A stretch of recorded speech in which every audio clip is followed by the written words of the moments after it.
Ito ang gabay kung paano ito dapat inumin.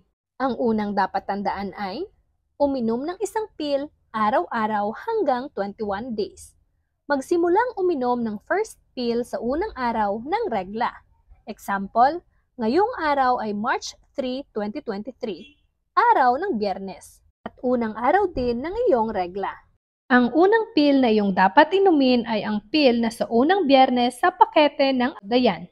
Sundan ang araw sa pag-inom ng susunod na pills hanggang matapos ang 21 pills. Maaari namang magsimula ng hindi sa unang araw ng regla. Ngunit, siguraduhin na mag-backup contraceptive sa loob ng 7 araw, tulad ng paggamit ng kondom. For example, ang iyong asawa ay uuwi ng March 5. Ngayon ay March 3. Kahit hindi unang araw ng iyong regla ngayong March 3, dahil ang iyong regla ay dadating pa ng March 13, for example, maaari kang uminom ng first pill ngayong March 3. Siguraduhin lamang na gagamit ng kondom habang nagdudu hanggang March 9 upang makasigurong maiwasan ang pagbubuntis. Ang pagitan ng pag-inom ng bawat tablet ay 24 na oras, meaning kung ininom mo ngayong 6 p.m. ang first pill, kinabukasan ng 6 p.m. mo din dapat inumin ang second pill.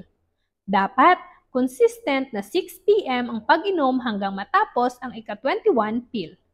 Kaya, napaka-importanteng magpa-alarm upang hindi makalimutan ang pag-inom. Maaari ding i-incorporate ang pag-inom ng pills sa iyong daily routine, tulad ng before breakfast o after dinner, upang mas madaling maalala ang pag-inom. Maaaring inumin ang pill ng any time of the day. Siguraduhin lamang na 24 na oras ang pagitan ng pag-inom ng bawat pill. Huwag tumigil sa pag-inom ng pill sa kalagitnaan o anumang araw sa loob ng 21 days. Kahit na wala ka nang ini-expect na pagtatalik o merong panandaliang pause sa sexual activity, dapat ubusing inumin ang 21 pills bago huminto ng pag-inom. Ito ay para maiwasan ang bleeding at pag-iba-iba ng menstrual cycle.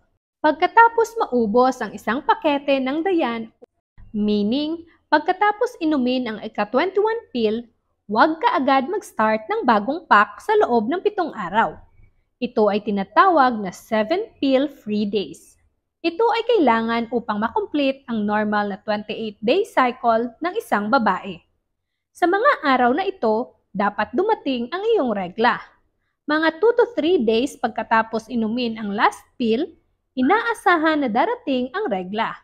Kung hindi maiwasan na magdo sa